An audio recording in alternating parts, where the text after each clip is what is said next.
It's truly an honor to introduce our keynote speaker for this evening, a true friend of the State of Israel and the Jewish people, Vice President Michael Richard Pence.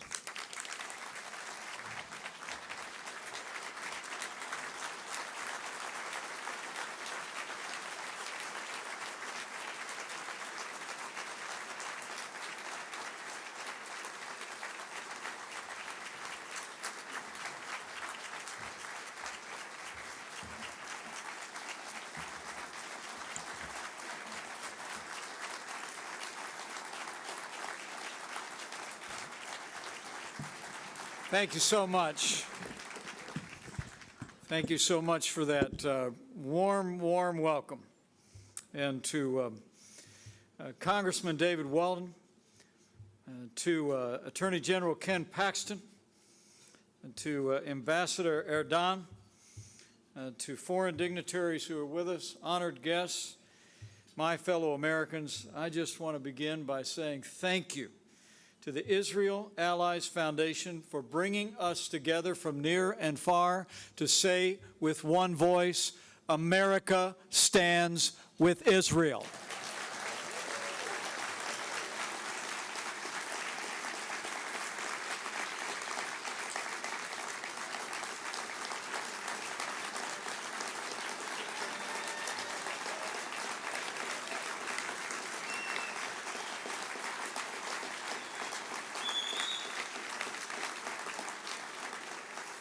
What a special night, and we're truly blessed to be here. Particularly grateful to have lived to hear that introduction from Bernard Haston. I must tell you, I had already planned on talking about his parents from this podium tonight. And I'm kind of hoping maybe some video makes its way back home. Because I actually first met Bernard's father, Hart Haston, when I think Hart Haston was about your age, and I was much younger. Admittedly thinner, dark hair, a first-time candidate for Congress Day. It was 1988, Ronald Reagan was still in the White House, and I'd heard of this. Yeah, you can applaud the 40th president. I'd heard of this giant in finance in Indiana who was a strong, principled conservative, and I asked if I might have a meeting with him as a first-time candidate, and he made his way downtown to a place called the Columbia Club, which has been a Republican club since the days of Benjamin Harrison. I'll never forget sitting down with him, and in that moment began not a relationship between a supporter and a candidate, but a relationship between a mentor and a mentee. And I must tell you, I know he's gotten on in years, but he's undiminished.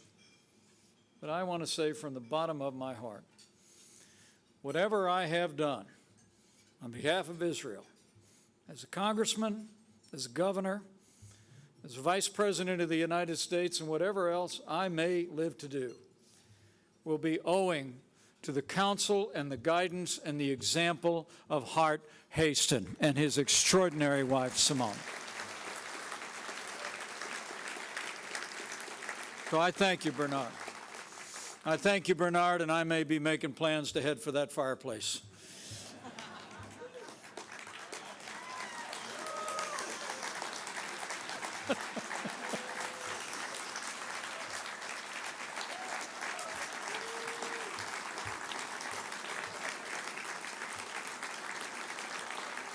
Thank you. Thank you so much. I will note that the ambassador also stood. And let me last say what a joy it is to be with so many people who love our most cherished ally and so many great citizens of the Jewish state of Israel. But it's a particular joy here tonight to be also traveling today with a member of my family who cares just as deeply about the state of Israel, someone who has traveled with me every journey there, and who, when the opportunity came, she put all of our kids on an airplane and made sure that all of our children had the opportunity to spend time in the Holy Land themselves. Would you join me in welcoming the greatest second lady of the United States this nation has ever had, my wife, Karen Pence.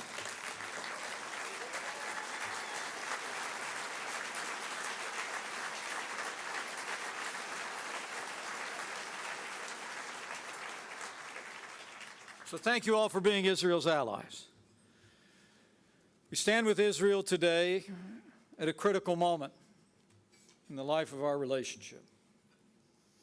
We stand with Israel for the same reason the American people have always stood with Israel. We stand with Israel because her cause is our cause. Her values are our values. Her fight is our fight. We stand with Israel because we believe in right over wrong, in good over evil, and we stand with Israel because we cherish the ancient promise that Americans have always clung to, that those who bless her will be blessed.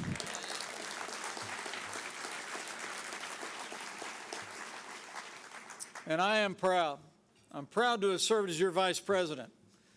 But I'm also proud to have served alongside the most pro-Israel president in American history.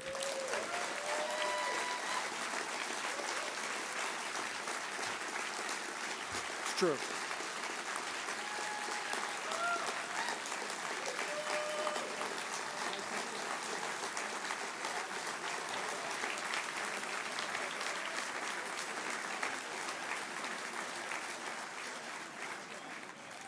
Serving alongside President Donald Trump, we ensured that Israel would always have the resources and the tools to defend herself by herself. And I'm proud to report that under our administration, American support for the security of the State of Israel was greater than ever before. And under our administration, as Bernard has reflected and others have reflected, Josh from this podium, and I expect we'll hear again before the night is over, the progress we made in strengthening the relationship between the United States and Israel was truly unprecedented. From the very first day of our administration, we worked to strengthen the ties that bind people of the United States and the people of Israel. We acknowledged Israel's sovereignty over the Golan Heights and declared that Israeli settlements in the West Bank are not inconsistent with international law.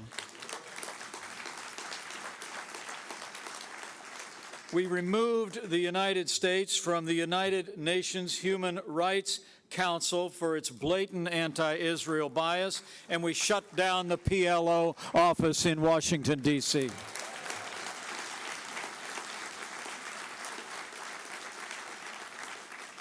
We established the Edidal Center to combat terrorism in the Middle East in conjunction with Arab governments that came together in the first year of our administration. And of course, after 4 previous presidents had promised and failed to keep the promise, it was our president and our administration that kept our promise to our most cherished ally when we moved the American embassy to Jerusalem, the eternal capital of the State of Israel.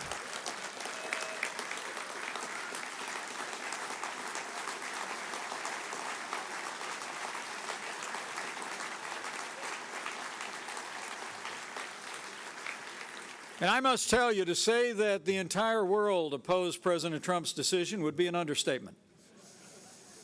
I was there. I was in the room in the Oval Office many times when we had conversations with world leaders on the speakerphone, and literally one world leader after another, and many leaders across the United States from the foreign policy world called the president and said it just couldn't happen. I mean, I didn't agree, but I understood why previous presidents had gone back on what they'd promised to the American people, because the opposition was overwhelming. But I saw President Trump turn his face like flint against the wind. And he said 2 things that I want our Israel allies here to understand. He said, number 1, I told the American people I was going to do it. And he did it. And number two, the man who wrote The Art of the Deal said, if you want to do a deal, first you take off the table what's not negotiable. And he really believed that by confirming Jerusalem as the eternal capital of the State of Israel, by moving our embassy there, we would create the conditions where peace would occur. Very few agreed. Very few of the foreign policy experts around the country thought that made any sense at all. right up until we signed the Abraham Accords 1 year ago, and for the first time in decades, Arab countries recognize Israel's right to exist and normalize relations. It's truly extraordinary when you think of the historic peace agreements we were able to secure, but it came from an unambiguous position that America stood with Israel. Our administration also made it clear from early on that we would never tolerate suppression or persecution or the silencing of Jewish people. We stood up to anti-Semitism on the world stage, and we stood up to it here at home as well. We issued the strongest executive order ever written to fight anti-Semitism, and we banned taxpayer dollars from any institution of higher education that traffics in anti-Semitic hate. And we didn't just stand with our most cherished ally and with people of the Jewish state of Israel, but we also stood up to our enemies. You know, the world across the region understands now better than maybe ever before. Israel isn't the problem in the Middle East. We know who is. You know, American and British forces defeated Nazi Germany before Hitler could get a nuclear weapon.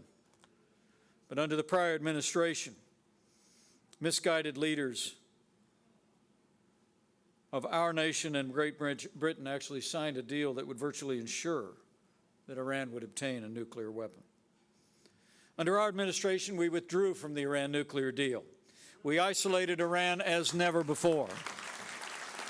We implemented a maximum pressure campaign to change their malign behavior. We held the regime accountable, and we eliminated the most dangerous terrorist on the face of the earth. Qasem Soleimani, the Iranian general, is gone.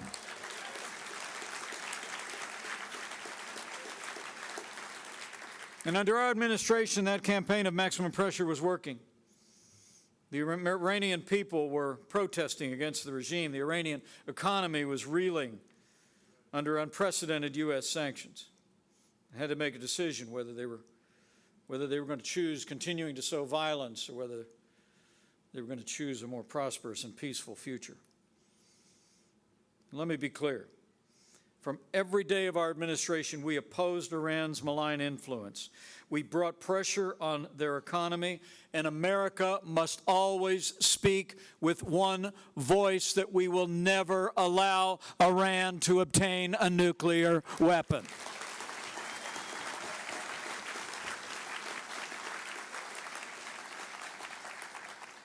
But how times have changed. You know, there's an old adage that weakness arouses evil. And across the world and across the Middle East, we see evil rising as the weakness of the Biden administration is becoming more evident by the day. We saw early on as the administration expressed a desire to re-enter the Iran nuclear deal, which again, I say, did not prevent Iran from obtaining a nuclear weapon. It established a timetable virtually guaranteeing at the end of which they would possess one. The world all watched in great horror as thousands of rockets rained down from Gaza onto innocent civilians in Israel, while the Biden administration remained silent for days in the midst of the mayhem. They restored assistance to the Palestinians, including the maligned United Nations Relief Works Agency, UNRWA for short. And they even announced plans, in violation of American law, to establish a diplomatic mission for Palestinians in Jerusalem, even after we established and confirmed our embassy was there. In one way and after another, this administration has signaled weakness and capitulation. They even froze the Abraham Fund, which was established to fund and facilitate the implementation of the Abraham Accords. The truth is, under the Biden administration and voices of the radical left in Congress, gatherings like this are more important than ever before. The bipartisan consensus that once supported the U.S.-Israel relationship has begun to erode in one of the two major political parties in this country. I mean, leading Democrats in the House of Representatives recently tried to deny funding for the Iron Dome in Israel after a hailstorm of rockets had descended on the people of the state of Israel. And our current vice president told a student at George Mason University that their truth should not be suppressed when they accused Israel of, quote, ethnic genocide. I think we've reached a fateful moment in our history. All over the world, anti-Semitism is on the rise. On college campuses, in the marketplace, and in the halls of Congress. Now, anti-Semitism is a unique hatred. It's not just a threat to Jewish Americans or Jews around the world. Anti-Semitism is a threat to us all.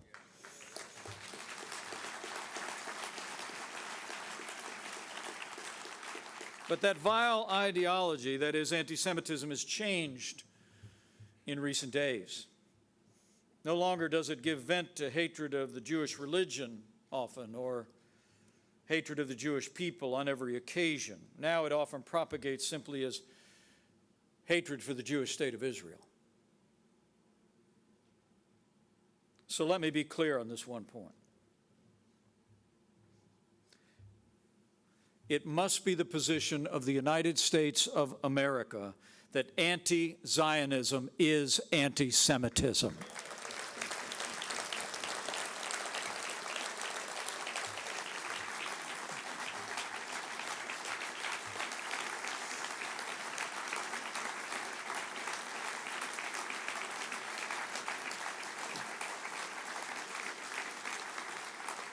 We all know the ancient hatred that they're stirring up. And anti-Semitism must be universally condemned. It must be fought. It requires action. One of my great memories when I served in Congress with Dr. Weldon was the day that the late Tom Lantos, a liberal Democrat from California, and the only Holocaust survivor ever to be elected to Congress, came to my office with his wife, Annette. I was leading the House Conservative Caucus at the time, and I didn't think there was a thing Tom Lantos and I had ever agreed on, except one. And he came to me and he spoke about a movement around the world that's been heralded here today of anti-Semitism caucuses that were emerging in parliaments. And he knew I'm conservative, but I'm not in a bad mood about it. So he said, Mike, he said, I want to start an anti-Semitism caucus. And because you're an evangelical Christian and a conservative leading House Conservatives, I want to form that with you. And it was my great honor to be the founding co-chair with the late Tom Lantos of the Anti-Semitism Caucus in the United States House of Representatives. It takes action. It takes us calling on public officials to be willing to step forward and confront this challenging time. So let me say, this evening is a real joy for us. And I want to thank you for the great honor of the invitation today. And while I'm at it, let me just say, thank you for the honor of serving as your vice president. It was the greatest honor of my life.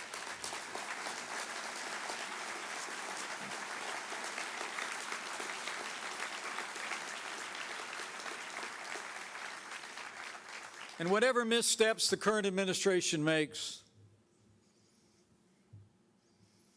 I want you to be confident. Mr. Ambassador, I want you to be confident. The bond between our two peoples is woven in the hearts of the peoples of our country. It is unbreakable, and so it shall ever be.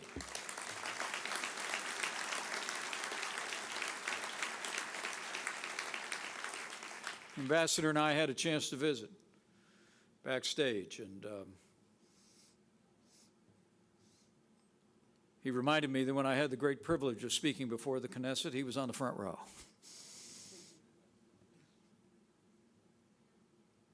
I told him what I've told some of his predecessors. And when I remember my first conversation with Tom Lantos came up. You see, when I arrived in the Congress of the United States after the mentoring that I'd received from the likes of Bernard's dad, anytime the subject of Israel came up, like Dave Weldon, I would sprint to the floor to get in the debate. I'd hold forth to the best of my ability, and I remember when Congressman Lantos came up to me one day in my very first year in the Congress, and he said, "The good speech on Israel." I said, "Thank you very much, Congressman. I appreciate that." And he said, "What's your mother's maiden name?" I said, "She's Irish."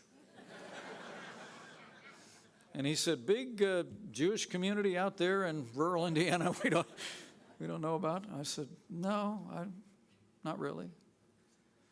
And I looked at him and I said to him what I said to the ambassador today. Jewish Americans are proud of Israel. But I will tell you that love for Israel echoes out of every little buckboard church beside every cornfield across the heartland of this country, and it is the wellspring of our nation's support.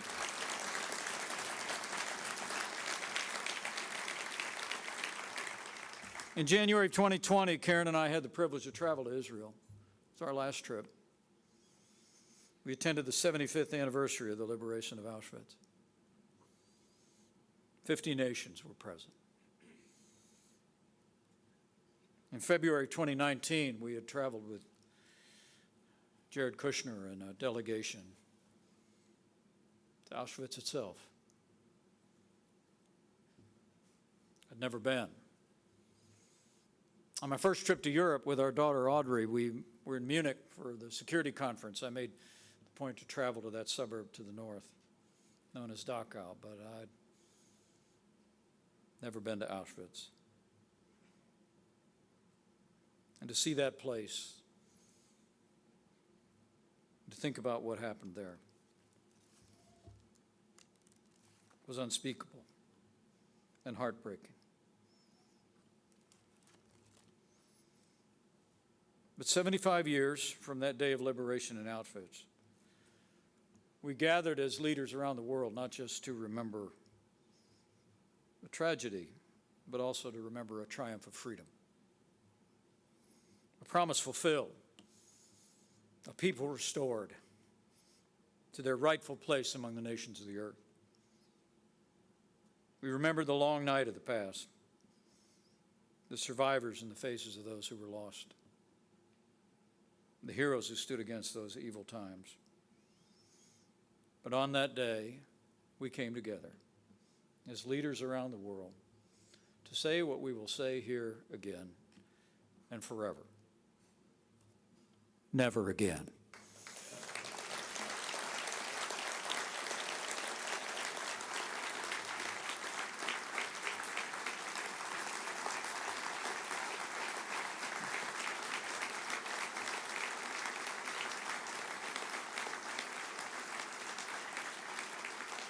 So it really is a joy to be with all of you today, and I want to thank the Israel Allies Foundation for the kind invitation.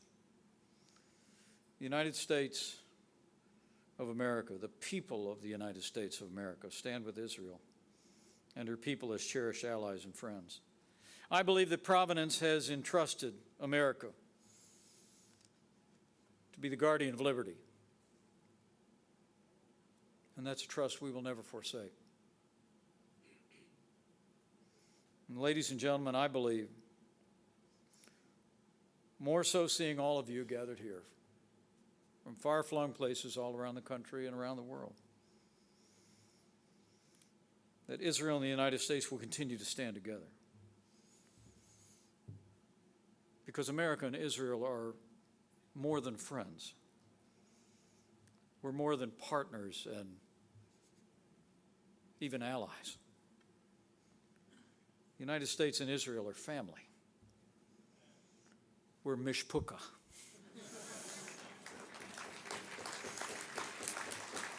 It's true. We're family descended from a common tradition. We're a family that holds common values, and we're a family that shares a common destiny. The American-Israeli alliance is more important than ever before in our ever-changing world. And I want to say to each and every one of you, keep doing what you're doing. Keep standing tall and speaking out. This is a room full of leaders and champions for Israel, and we need your voice now more than ever to strengthen the ties that bind America to our most cherished ally. With the unwavering support of all of you and all who call these two great nations home, and with God's help, I know the best days for the Jewish state of Israel and the United States of America are ahead. And so I say to each of you, may the Lord bless you and keep you. May his countenance shine upon you and be gracious to you. And may all your ways be paths of peace. And may God bless the Jewish state of Israel, even as he blesses the United States of America. Thank you all so much.